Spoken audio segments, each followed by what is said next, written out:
santri dados tiyang ngaji sing bener. Nah niki winganan bahasanipun sing kita sampun sing mulang genteng. Kiai ngajari kalian Imam Ghazali rasane utawi sampun santri dados tiyang ngaji sing introspeksi. Nah niki pembahasanipun sing dibahas niku sing mulang genteng. Kiai ini sing dibahas. Mula ingkang raos kiai utawi sampun makome ustaz kiai niki kedah kita introspeksi masing-masing. Dados katanipun Imam Ghazali tiyang niku di dalam masalah thalabul ilmi niku ada 4 macam, ada 4 warna, ada 4 golongan. Kados dene tiyang ketika dia mencari harta.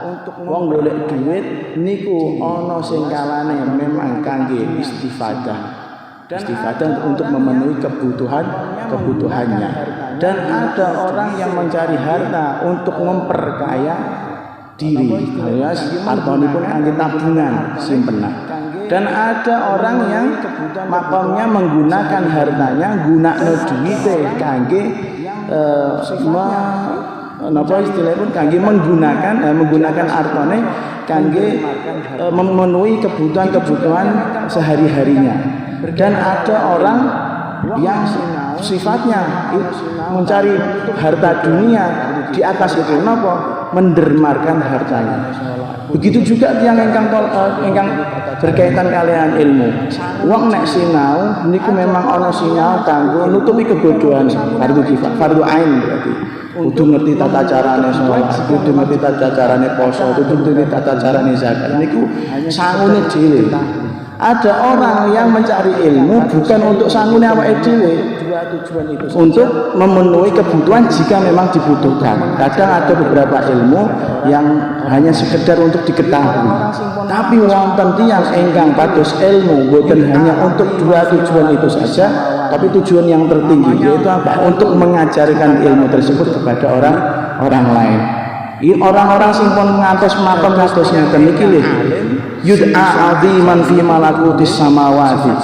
Namanya harum di antara penduduk ahli tugas yang pertama asyafaqah. Tapi dados tiyang ingkang alim sing iso ngajar niku kudu duwe sifat-sifat yang khusus. Apa itu? Tugas-tugas yang khusus.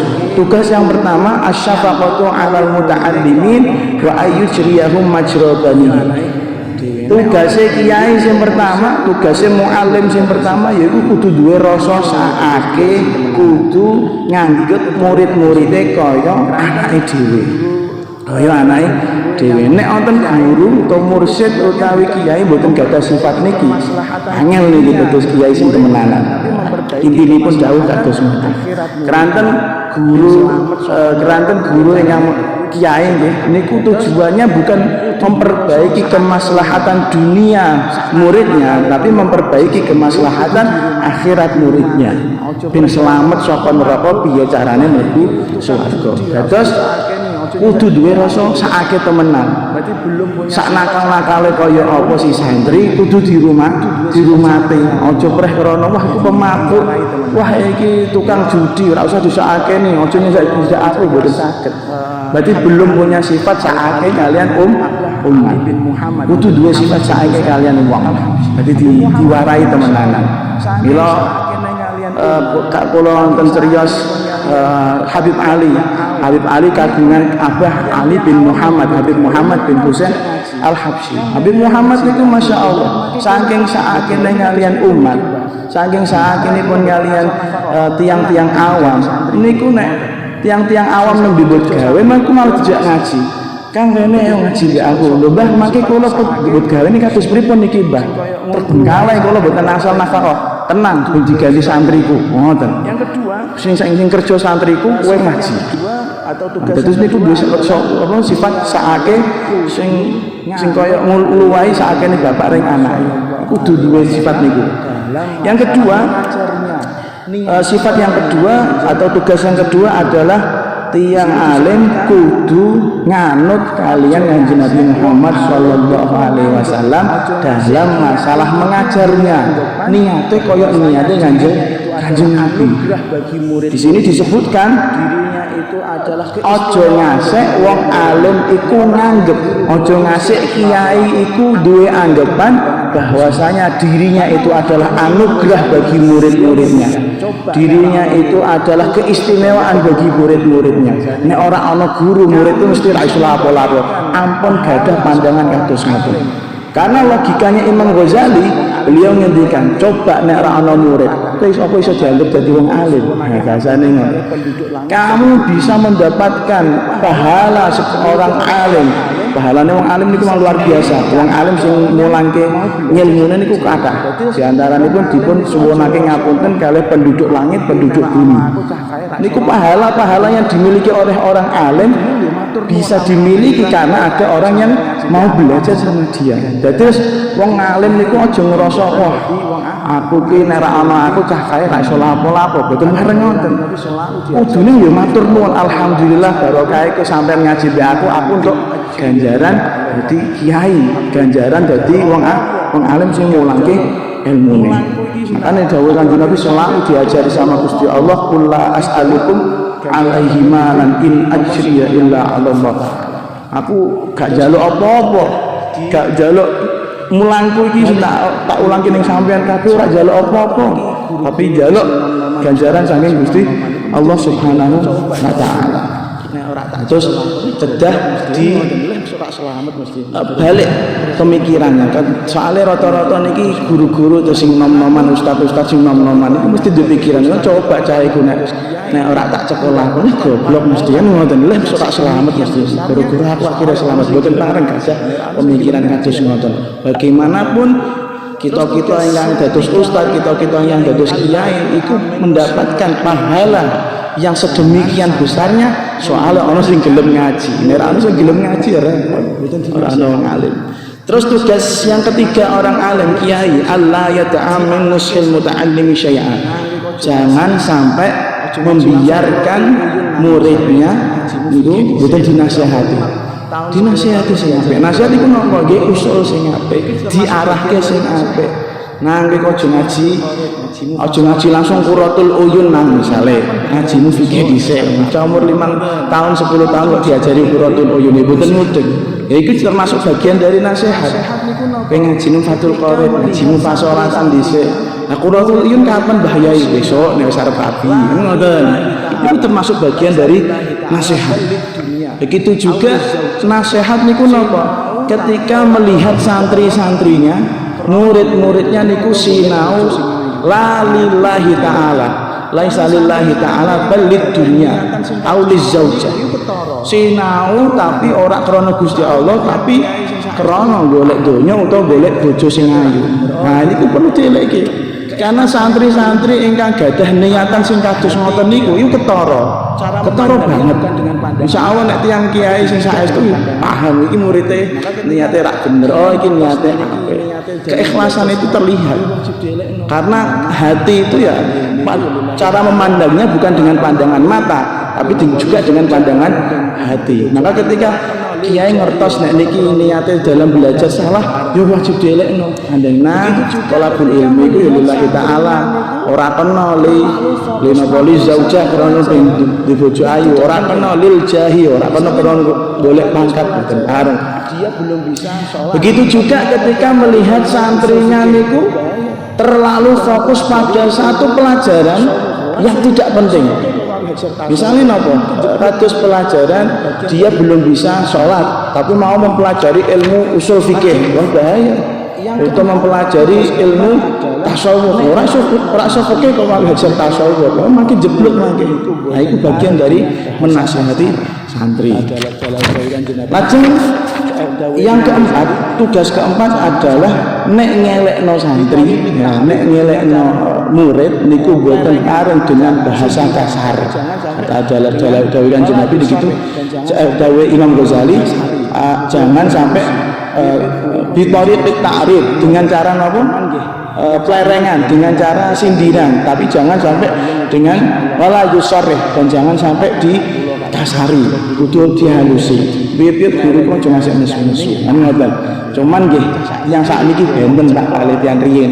Nek tiyang riyin niku masyaallah kakak-kakak kula, kakak kelas kula, guru-guru kula niku nek pun dilerengi kali kiyaine nggih paham, nggih paham. Nek cah sakniki ku diomongi cetha ae, bengen tuwa, metu kekengen, metu kewen kiwa.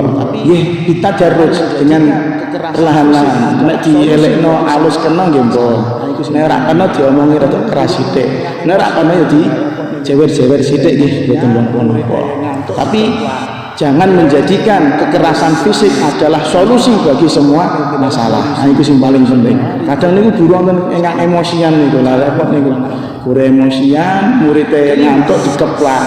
Akhirnya ngomong ke wong tuane, tekan omah, wong tuane adalah polisi, dipolisikno ribut akhirnya. Carane nggih salah-salah. Yang kelima adalah seorang guru ketika menguasai satu ilmu jangan sampai menjelek-jelekan ilmu yang lain. Misalnya wonten guru kiai dia alim masalah ilmu tauhid. Ilmu tauhid nggih alim. Terus wanti-wanti ku aja ngasih belajar ilmu filsafatnya, sesat niku. Mboten pareng ngoten-ngoten niku. Mboten pareng. Begitu juga yang filsafat. Ketika alim ilmu filsafat jangan sampai mengatakan jangan ngasih belajar ilmu tauhid nah elek iku. Nah iki mboten pareng. Kudu saling menyokong karena semua ilmu niku wonten hubungannya. Jangan sampai menjelek-jelekan atau menjatuhkan. Kemudian yang keenam, sing paling penting niki, kiai, ustadz, guru kudu saged menyampaikan ilmu ala qadri fahmil muta'allim sesuai dengan kadar otake sing ngrungokke. Nek sing ngrungokke niku tingkatane SD, nggih aja diomongi tingkatan kuliah. Begitu juga sebaliknya, sing kuliah sing sinau ki tingkatane kuliah aja diomongi kelas SD utawa TK. Dawuhipun Kanjeng Nabi nahnu ma'asyirul anbiya, kami ini para nabi umirna an nunzilan nasa manazilahum. Kami diperintah oleh Allah Gusti Allah Subhanahu wa taala kudu nggonke, kudu memposisikan manusia sesuai dengan kadar otaknya. Wa nukallimuhum ala qadri uqulihim, dan kami berbicara kepada mereka sesuai otak mereka. Terus sahabat piyambak niku nggih benten-benten. Ana sing cerdas atau Sayyidina Ali, Sayyidina Abu Bakar, Sayyidina Umar, Sayyidina Utsman. Ana sing yo mboten patos pinter goblok ngoten niku ya wonten. Nah, Kanjeng Nabi itu juga berbeda-beda. Ketika ngomong sama Sayyidina Umar, gaya bicaranya tentu beda ngomong sama orang yang tidak paham. Ketika ngomong sama orang yang biasa tentu beda gaya bicaranya dengan orang yang paham. Terus kudu delok situasi dan kondisi. Nanti sebuah cerita wasu'ilan yang ditakoni ba'dun ulama sapa sebagian ulama an syai'in saking suwiji-wiji falam yujib mongko ora berson jawab sapa ba'd faqala mongko dawuh hasailu sapa wong kang takon ama samita ana ta orang ngrungokno sapa sira Rasulullah sallallahu alaihi wasallam ing dawuh Kanjeng Nabi Muhammad sallallahu alaihi wasallam qala dawuh sapa Kanjeng Nabi man utawi sapane wong katama iku ngumpetake ndelikake sapa man ilman ing ilmu nafi'an kang bermanfaat jaa mongko teka sapa man yaumul qiyamati ing dalem dina kiamat muljaman hale den cancang ngoten nggih bilijamin utawa dicos bilijamin kelawan cancangan cosan minarin saking neraka faqala mongko jawab sapa ba'd utruk ninggalo sapa sira alijama ing cos utawa cancangan wadhab lan lunga sira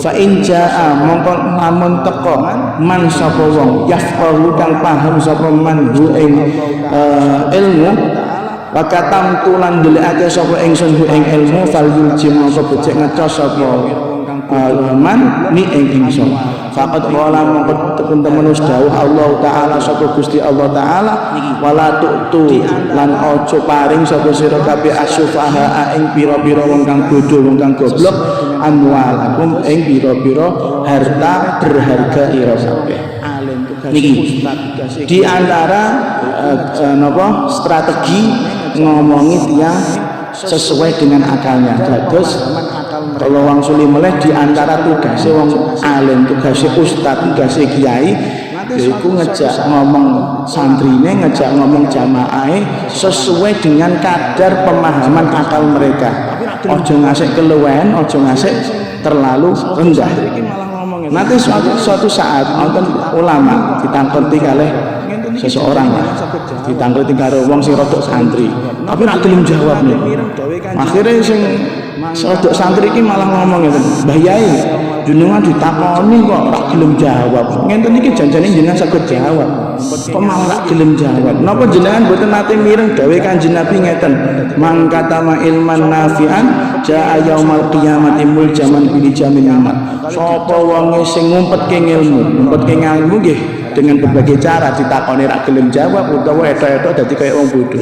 Sapa wong sing ngumpetke ilmu sing bermanfaat besok ning dina kiamat bakal dicos kelawan cos apa neraka. Cos niku nggih barang sing panas utawa dicancang ingin barang sing panas. Dicos nggih panas apa besi dipanaske. Akhirnya ulama niki jawab, wis ta ora usah dalil-dalil ngono. Ora usah dalil-dalil ngono. Kowe lunga wae. Nek ana sing pinter takon aku. Nek ana sing pinter temenan, ora pinter koyo kowe. Pinter sing temenan. Kowe kan goblok, etok pinter ngoten. Nek kowe sing pinter, ana wong sing pinter temenan takon aku terus aku ora gelem jawab. Aku dicos wae, aku disiksa wae ngoten. Aku ngene iki rak gelem jawab soalmu krana aku tau mireng dawuh Gusti Allah, wala tusufaha amwalakum. Aja ngasi maringi harta yang berharga kepada orang-orang sing bodoh, orang-orang sing goblok. Lah wong barang sing berharga ning kene wong goblok. Wah jine ilang. Wong ra iso numpak mobil kok dibeki mobil, ya mau ditabrak-tabrake. Bisa ibaratnya kados ngoten. Maka ini harus keindahan ya, seni dalam mengajar itu delok-delok. Enggak semua pertanyaan itu harus dijawab delok-delok. Kira-kira dijawab nggih mudeng ta ora nek goblok ya wis ora usah eman-eman ngilmune. Bahkan Nabi Musa niku Nabi Isa niku dawuh malah luwih kenceng meneh. La tu'alliqul jawahir fi a'naqil khanazir. Ngono. Jangan sampai kalian menggantungkan berlian-berlian yang berharga, berlian-berlian yang mahal. Berlian niki majas atau perumpamaan dari ilmu yang bermanfaat. Jangan sampai menggantungkan ilmu-ilmu yang manfaat di lehernya para babi. Wong goblok dianggap babi. Parah itu. Terus delok-delok lah. Yo nek ditangkleti memang orang yang membutuhkan jawaban dan dia paham ya monggo dijawab. Kalau enggak mudeng enggak usah dijawab. Enggak usah dijawab eman.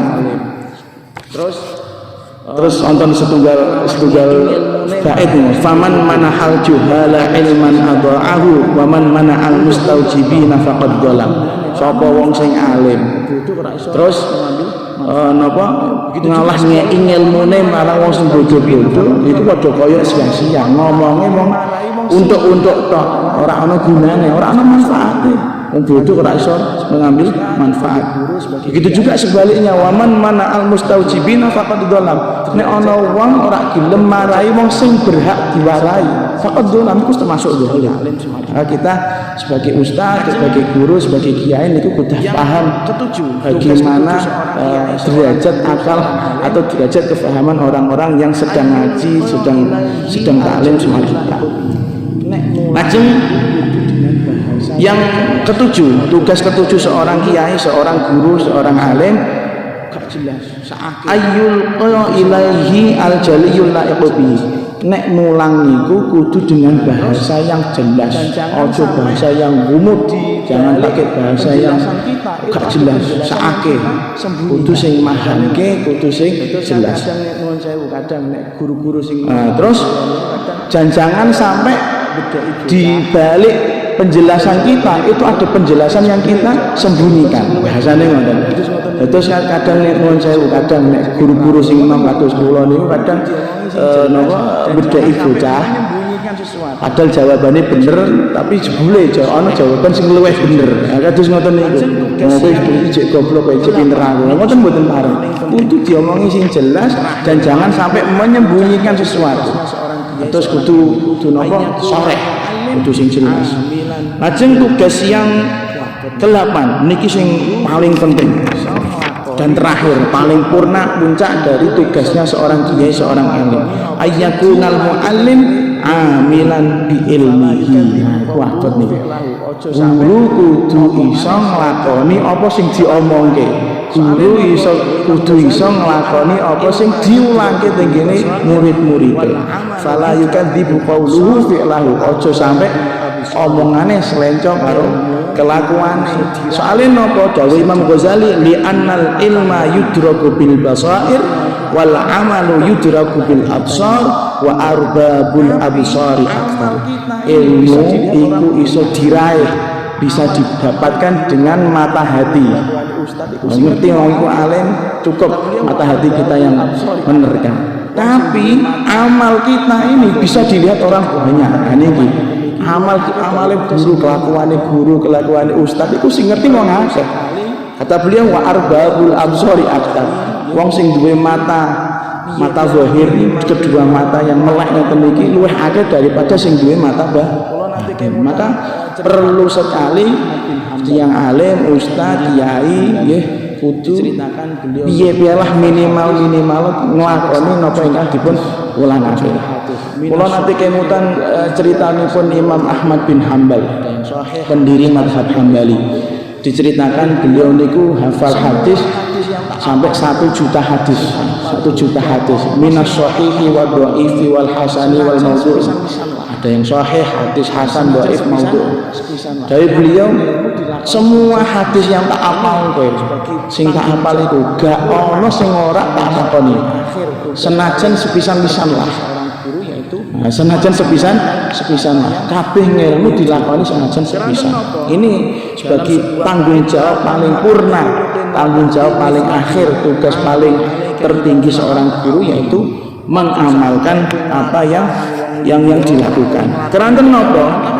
Dalam sebuah bait, la tanha an khuluqin wa ta'ti mithlahu arun 'alaika idza fa'alta 'azimu. Ojo sampai kowe nglarang-larang wong liya ora oleh nglakoni keelekan tapi mbok lakoni dhewe.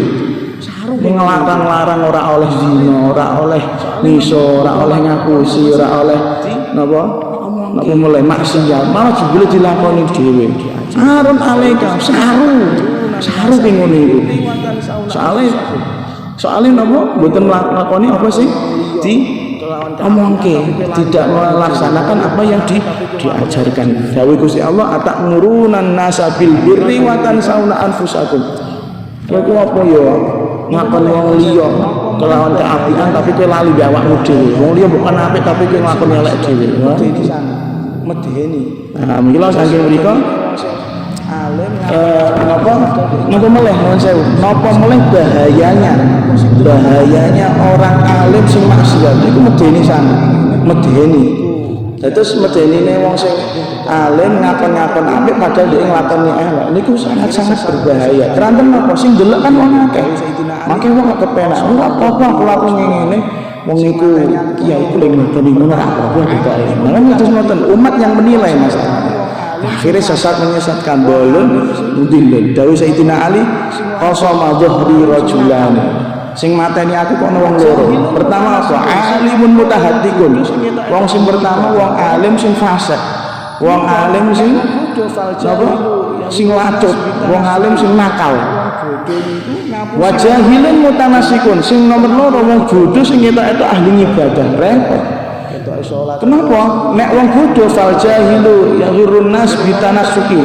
Nek wong bodho niku ngapusi wong akeh dengan penampilan ibadahnya. Semua ibadah terus, kita sholat terus, iktikaf di masjid terus, barbarane bodho. Akhirnya wong tertipu kan takon, lah iki piye masalahku? Akhirnya memberi fatwa tanpa ilmu, sesat menyesatkan. Sementara orang alim, wal alimu yadurruhum bitahattukihi. Wong alim iku menipu atau belitui, menyesatkan umatnya dengan kenakalannya. Soalnya wong alim niku duwe dalil, duwe alat, sembarang bisa dihalalke berdasarkan dalil yang diinginkan. Sing awalnya haram lho, iso-iso mengko dadi halal. Karena dhek menghindar. Nah ini bahaya. Bon, mila karena bahaya yang seperti ini, akhirnya Imam Ghazali membahas tentang afatul ilmi wa bayanu alamati ulama'il akhirati wal ulama'is su. Bahayane ilmu niku ya bahaya dan keterangan tentang ciri-ciri ulama dunia dan ulama akhirat. Ajeng dawuhipun beliau Imam Ghazali, faminal muhimmatil azimah, di antara tugas yang penting ma'rifatul alamatil fariqah baina ulama'id dunya wa ulama'il akhirah. Kudu ngerti bedane antarane ciri-cirine ulama dunya lan ciri-cirine ulama akhirat. Sing dimaksud ulama dunya niku napa? Ulama usuh, yaitu wong ulama-ulama sing nakal-nakal. Alladzina qasduhum minal ilmi at-tana'um bid dunya. Sing dadekke menjadikan ilmunya sebagai sarana untuk menikmati gemerlapnya dunia, wa tawassuli ilal jahi wal manzilati inda ahliyah, dan menggunakan ilmunya untuk mendapatkan pangkat atau mendapatkan jabatan. Dawuhipun Kanjeng Nabi nate dawuh, yakunu fi akhir zaman ubatun juhalun wa ulama'un fissar. Besok nek akhir zaman iku bakal akeh wong sing ahli ibadah tapi goblok-goblok. Begitu juga akeh wong alim tapi fasik-fasik, nakal. Bahkan dawuh Kanjeng Nabi ingkang sanes, la ana min ghairi dajjal akhwafu alaikum minad dajjal. Aku iku ana sing kowe tak kuatiri daripada bahayane dajjal kanggo sliramu kabeh. Terus Kanjeng Nabi niku selalu mengkhawatirkan kita umatipun Kanjeng Nabi tentang keselamatan kita dunia akhirat. Nah Kanjeng Nabi nanti dawuh sing paling tak khawatirke atas umatku iku dudu sing dajjal. Ana sing luwih bahaya kok dajjal. Terus ditangketi faqila wa ma dzalik. Terus niku napa Kanjeng Nabi? Sing luwih bahaya kok dajjal, sing jenengan khawatirke kok dajjal. Faqala minal a'immatil mudillin, yaitu para ulama tapi sing menyesatkan. Kados sing nganggo-anggo ulama sing menyesatkan itu bisa menjadikan ilmunya sebagai hujjah untuk meraih kenikmatan dunia atau untuk meraih jabatan. Ilmu ini digunakan untuk menghalalkan perkara-perkara yang diharamkan Gusti Allah. Lah wong bodoh ora ngerti, ora iso memverifikasi. Wong bodoh isone grundul tok, ora duwe dalil. Tapi dhek duwe dalil akhirnya menang repot niku. Lajeng di antara dawuhipun para ulama ingkang perlu kita pelajari iki, dawuh Imam Ibnu Mubarak, la yazalul mar'u aliman ma talabal ilm fa idza dhanna annahu qad alim faqad jahil. Wong iku mesti dadi wong alim selama dhek ijek gelem tolakul ilmi. Nek ijek gelem tolakul ilmi iku mesti alim. Tapi nek wis moh tolakul ilmi dan ngerasa dhek wis alim, berarti dhek wis bodoh. Ora alim menah, wis goblok. Ulama ulama dunia. Terus yang menjadikan ilmunya sarana. Bahayanipun iki Imam Ghazali nyeritakake tentang bahayanipun ulama sing ulama dunia, ulama yang menjadikan ilmunya sarana untuk mendapatkan kenikmatan duniawi atau mendapatkan pangkat yang tinggi. Setunggalipun hadis saking Usamah bin Zaid panjenenganipun nate mireng Kanjeng Nabi dawuh, yu'ta bil alimi yaumal qiyamah. Hadisipun masyhur niki kita napa pirengaken. Yu'ta bil alimi yaumal qiyamah. Besok wong alim ku ditekakno teng kene yang dina kiamat. Tapi fayul finnar. Nasibe dhek dilebokno teng neraka. Fatandaliku aqtabuhu. Terus ususe brodol medal sedaya. Brodol kok wetenge niku medal sedaya. Akhirnya fayaduru biha kama yadurul himaru birrahat. Dengan ususnya itu dia terus muter-muter jalan-jalan di dalam neraka kaya himar ingkang nembe giling gandum. Terus gilinganipun tiyang Arab niku wonten kados cowek ingkang bodhi, lajeng mriku wonten dhuwuripun paringi watu ingkang ageng, terus dipun paringi kayu ning kangge nyancang himar utawi kangge ngancam unta, terus unta niki utawa himar niki ngubengi cowek niku wau kangge menghancurkan gandum, kangge menghancurkan apa biji-bijian gandum. Lah niku besok yang wong alim ana nasibe wong alim mlebu neraka ususe berodo nyeret-nyeret gawa ususe. Akhire fayalifu biha ahlun nar. Ahli neraka terus nonton, lho wong alim kok mlebu neraka iki jene ya. Fayaqulun malak. Bayang jenengan napa teng neraka kok disiksa kaya ngenten iki. Fayaqul kuntu amuru bil khair wala atihi wa anha 'anil syarri wa atihi. Dijawab, aku untuk adab kaya ngene iki, untuk siksa Gusti Allah kaya ngene iki soalé biyen zaman aku urip ngakon apik tapi ora tak lakoni, nglarang sing elek malah tak lakoni. Niku dosa utawi siksa yang dirasakan wong alim sing boten nglakoni ilmu. Mila dawuhipun Imam Ghazali, ulama juga punya tanda, ulama akhirat juga punya tanda. Lah ulama akhirat itu supaya apa? Walahum alamat, mereka punya alamat-alamat, punya tanda-tanda. Di antaranya apa? Allah yaqulubad dunya bi ilmihi. Yang pertama, dia tidak mencari dunia dengan ilmunya, tidak menjadikan ilmunya sarana untuk mendapatkan kekayaan duniawi. Keranten napa? Keranten wong alim sing temenan niku minimal reti donya niku mesti fana, donya niku mesti rusak. Ora ana wong mati nggawa kekayaan ning ngene kuburan. Nek wis mati ya hartane diwaris-warisno. Boten kersa. Bahkan nek napa utangnya akeh malah nyawane kegantung, nyawane boten saged ditampa kan istilahnya kan.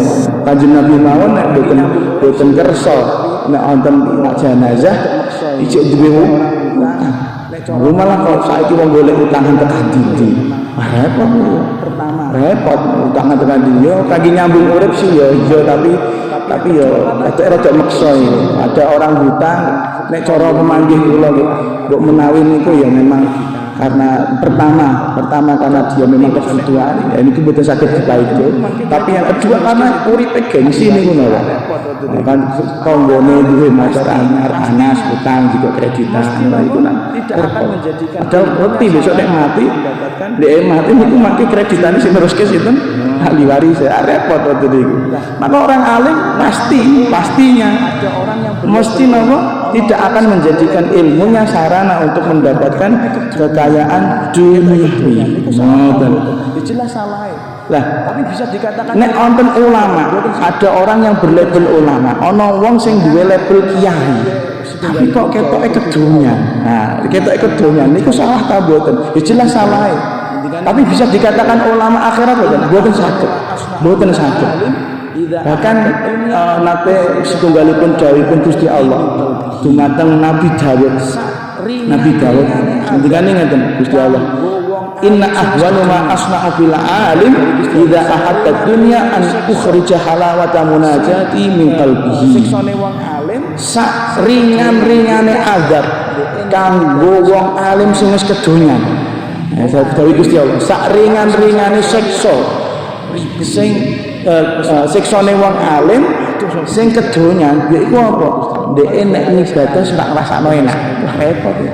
Wong alim salat wis ngrasakno salat iku enak. Ribet niku. Wis ora niku aduh sapa Gusti Allah. Aduh sapa Gusti Allah. Makanya bahaya sekali. Tapi nuwun sewu, jangan sampai punya anggapan bahwasanya nek ana ulama sing ketoke mboten sugih dong itu mesti ulama akhirat. Mboten.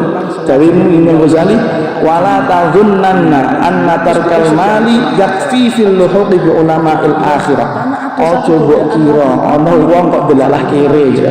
Utawa ana wong memang sengaja meninggalkan kekayaan dunia, terus dia iso dianggap ulama akhirat. Aja kok kira ngono. Karena ada satu godaan lagi. Napa niku? Fa innal jaha adurru minal mal. Ana siji godaannya iku apa? Pangkat. Dan pangkat ini lebih berbahaya daripada harta.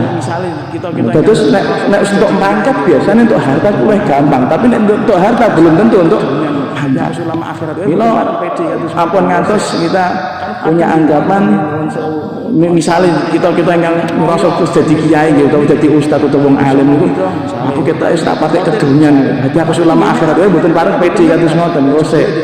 Kan kadang nggih wonten nggih nuwun sewu wonten ingkang ngoyo pengen nyekel mik pengen iso mauidhah misale utawi dadi khatib misale. Tapi ning ngene atine kan kita mboten ngertos. Lah jebule dhek pengen punya pengaruh. Nah itu bahaya. Ngimami salat wis ngerasa bahaya niku. Wis mboten termasuk ulama akhirat. Dawuhipun sinten Gus Bahak ya. Cok kadang awak dhewe niku nek ngimami salat itu nggih ngimami salat wis ngerasa saleh wis ngerasa paling apik soalé napa bandingno awake karo sing ora salat ning jamaah ning ngene masjid anugerah dari Gusti wah aku ngimami jamaah semene tahun mosok aku ora wali wah iku repot iku wali kok diukur karo ukuran ibadah dhewe padahal pangkat kewalian iki kan fadlun minallah anugerah dari Gusti Allah. Mila jangan sampai kita merasa pede karena hati tidak ada keinginan dengan dunia dan awak dhewe ini termasuk ulama akhirat itu saya didelok gila pangkat ta ora. Nanti setunggalipun ceriyos wonten seorang muhaddis ahli hadis asmane Bishr. Asmane Bishr. Beliau nanti ngendikan haddatsana babun min abwabid dunya. Sekedar haddatsana babun min abwabid dunya. Dados kula terangaken gitu di dalam tradisinya orang-orang ahli hadis niku itu mereka selalu meriwayatkan hadis kepada murid-muridnya. Nggih, dados nek ajeng nyampe ke hadis Kanjeng Nabi mesti pakai bahasa haddatsana, pakai bahasa sami'tu. Nah ketika ana wong kok wis muni haddatsana, ini berarti menunjukkan bahwasanya orang ini punya hadis. Orang ini punya ilmu. Nek ana wis muni haddatsana, iki hati-hati. Karena kata beliau haddatsana, nek ana wong wis muni haddatsana atau qala Rasulullah nek cara saiki nggih. Qala Rasulullah, qala ta'ala. Itu hati-hati babun min abwabid dunya. Termasuk pintu menuju kekayaan duniawi. Soalnya nek ana wong wis pinter qala Allah ta'ala, qala Rasulullah, berarti kan wis pinter mau itu. Wis pinter ngaji, wis pinter mulang. Nah ini ku repot. Nanti dia dikhawatirkan punya tujuan untuk memperkaya diri utawi kersane angsal napa angsal jabatan yang tinggi. Nah niki kadose ngampung sing kula niki kadose iki nek wis ketok Allah taala ket mau iki niate apik tenan ta ora niki. Jadi kula sing namung nyampeke dene urusan ati kula kali Gusti Allah jenengan ampun ngurus ati kula. Terus nggih atas saestu. Imam Bishr niku Masya Allah saking zuhudnya beliau, saking napa istilahnya tingkat makrifat beliau yang tinggi. Terus ngendikan gini, ana ashtahi an uhaddits walau dhahabat anni syahwatul hadits la hadats. Aku itu nek lagi pengen semangat mulang istilahnya. Aku nek lagi semangat mulang malah ibang mulang. Kenapa?